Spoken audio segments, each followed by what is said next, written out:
Miss Yuni. Ada yang bisa dibantu, Mbak?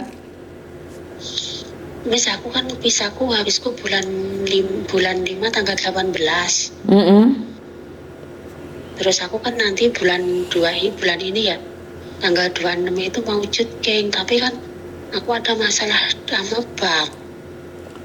Maksudnya gimana, nggak paham saya?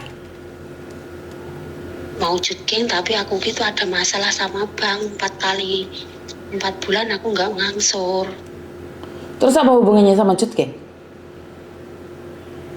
Takutnya nanti pas job visa di Makau ada masalah gitu. Nggak ada hubungan dong. Kamu punya utang bank dibayar, nggak dibayar kan hubunganmu sama bank. Sama imigrasi apa hubungannya, sayang? Takutnya nanti katanya, aku kan pernah lihat di YouTube itu ya, pas Jutken terus dia ada masalah sama bank, dia terus ditangkap polisi di Makau sana. Iya, dia bermasalah dengan bank karena dia money laundry, bukan masalah karena dia utang bank. Utang bank kan bukan urusannya negara, itu urusanmu sama pihak bank. Iya, aku takutnya gitu. Kecuali kamu lagi ikut pencucian uang, money laundry, mungkin kamu akan ditangkap dan dipenjara juga.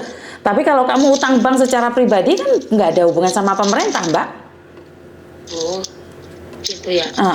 Terus, sampean telepon aku sampai 1000 kali nanya no you tok.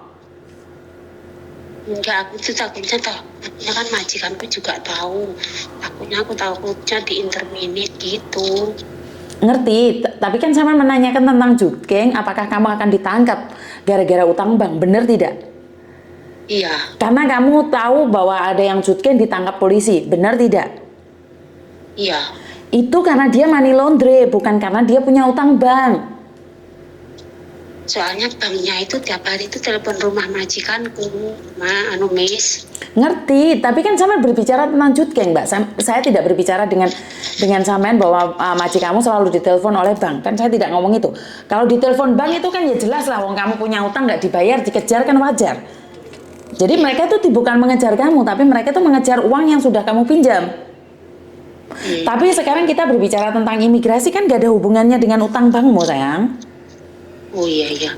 Pertanyaan saya, kenapa nggak dibayar? Oh, itu kan 4 bulan itu kan buat itu aku kan bikin rumah. Dulunya itu aku di sini udah 8 tahun, Miss. Tapi yang 4 tahun itu udah habis buat berobat suamiku. Terus kenapa utang bank nggak bisa bayar, sayang? Ya di rumah tahu sendiri kan udah nggak ada bapak, udah nggak ada ibu, aku ngurusin anak 2, bapakku juga udah tua kan, otomatis tiap bulan ngirim ke rumah. Udah di rumah itu nggak punya sawah, nggak punya apa, Miss. Ngerti, tapi yang saya tahu kamu utang bank, otomatis saya tuh tidak menyalahkan bank kalau ngejar kalian, Mbak. Kalian ambil uang mereka. Apakah kalian tenang walaupun nggak dikejar sama bank? Tapi kalian hitungannya kan tetap punya utang toh. Jadi jangan kasih alasan sama saya bahwa keluargamu butuh. Tak tanyain siapa sih yang nggak butuh? Semua orang itu butuh, itu alasan bagi saya. Tapi utang itu tanggung jawab, sayang. Ya, tapi aku itu majikanku udah tahu dulu kan yang nyuruh majikanku. Ini loh yang saya nggak paham. Bukan masalah nyuruh nggaknya, pertanyaan saya kenapa nggak bayar? Ya uangnya kepake terus. Loh, Mbak nurusin orang kepake terus, saya akan terus kepake. Kamu percaya nggak? Saya tidak akan belani bank atau tidak belani siapa-siapa. Tapi yang saya tahu, orang utang sampai kapanpun dikejar. Kalaupun kamu nggak dikejar, tahu nggak?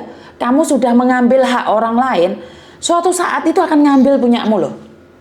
Maka kelihatan, kamu tidak akan diberikan kesehatan keluargamu. Ntar malah ada musibah, ada ini, ada itu, ada ini, ada itu. Dan kamu tidak akan pernah merasa puas dengan apa yang kamu punya.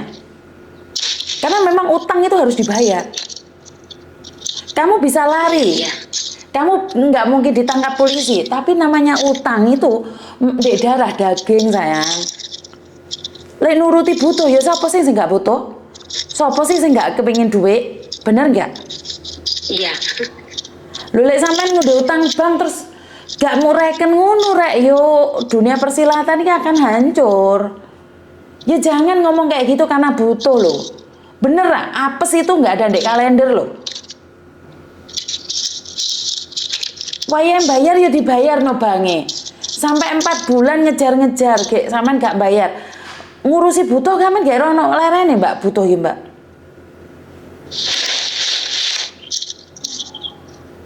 Iya, tahu, makasih. Oke, bye-bye. Bye-bye. Oke, di sini saya bukan ingin sabda Pandita Ratu ataupun ceramah ya Mbak ya, tapi yang saya tahu adalah utang adalah utang. Saya tidak peduli itu bank atau rentenir atau apapun, yang saya tahu adalah kalian ngambil uangnya orang. Dan karena kebutuhan lain kalian tidak ingin mengembalikan. Halo, hidup bukan cuma itu aja. Suatu saat punyamu itu akan diambil Mbak. Jadi kalau kamu menggenggam hartamu sendiri seperti ini, percaya atau enggak, ini akan brodol Mbak. Saya sudah selalu bilang, kamu punya utang, mau tidak mau cepat atau lambat bayar. Perkara yang saya mau bayar utang ngamuk-ngamuk long-long, nah USB nih. Kita berbicara tentang kenyataan. Jadi bank itu bukan ngamuk, bukan nagih atau koncomu itu nesu dek kamu, bukan. Tapi dia itu mau ngambil balik haknya yang kamu pinjem. Jadi buat mbak-mbaknya yang utang temen nih, utang bank, utang siapa, ya jangan lari dari kenyataan. Saya nggak ngomong siapapun itu ya. Tapi kalau kalian punya utang, wajibnya ya dibayar, apapun alasannya. Nunggu butuhmu selesai, nggak selesai. Ibu saya pernah bilang satu hal, uang butuh itu gak ono lerene sebelum dia masuk di peti, sebelum dia masuk ke liang lahat. Butuhnya uang itu tetap butuh. Karena itu punya utang, sisakan uangmu sedikit itu untuk bayar utang. Jadi jangan berharap bahwa ya kalau imigrasi tidak akan menangkap kamu gara-gara kamu punya utang bank. Yang saya tahu kemarin adalah ditangkap gara-gara dia itu money laundry. Jadi ketahuan sama polisi, dia rekam jejaknya sedang dicari dan kebetulan dia jutking, maka dia ditangkap. Jadi buat mbak-mbaknya jangan menyepelekan utang ya. Sehari-hari ini tuh banyak sekali yang teman-temannya sampai mencari ke saya tentang utang bank, tentang ini, tentang itu. Saya tuh pusing kadang-kadang.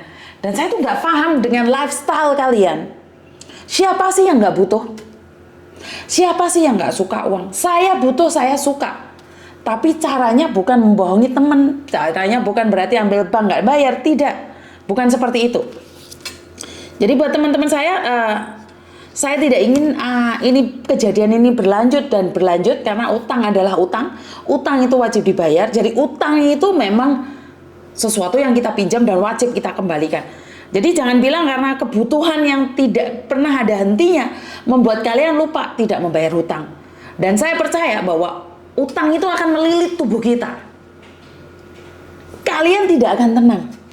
Kalau kalian tidak menyelesaikan hutang kalian, selamanya hidupmu tidak akan tenang. Akan ada aja musibah.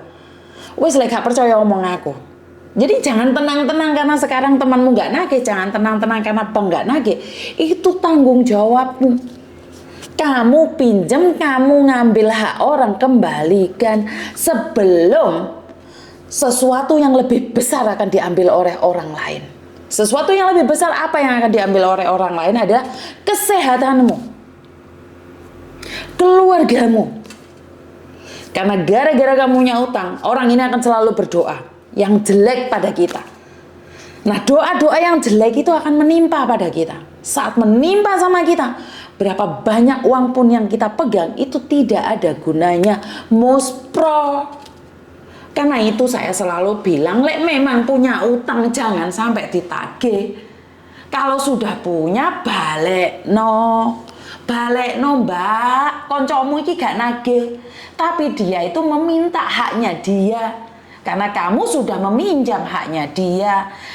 Bank itu gak nagih hutang, tapi bank itu meminta haknya dia untuk dikembalikan. Karena dulu kamu pinjam. Jadi kadang-kadang saya cuma berpikir rentenir itu, dia itu kadang-kadang ada yang untung ada yang buntung loh. Ya, ngutang 05.000 dibalik pempisahan, terus laporan sama KJRI, paspor hilang, terus ada paspor baru, proses lagi, ya buntung. Tapi ya, saya yakin orang yang dengan sengaja berbohong untuk kenikmatan pribadi, hidupnya tidak akan pernah tenang. Ini buat kalian yang para pengutang yang suka ngutang dan tidak suka mengembalikan, dengarkan kata-kata saya.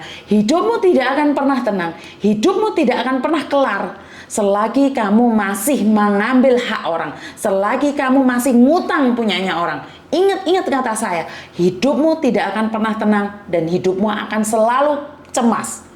Itu aja dari saya, kurang lebihnya saya minta maaf. Wassalamualaikum warahmatullahi wabarakatuh. Berkat Tuhan mengalir atas hidup kita semua. Semoga semua makhluk hidup bahagia dan bye-bye.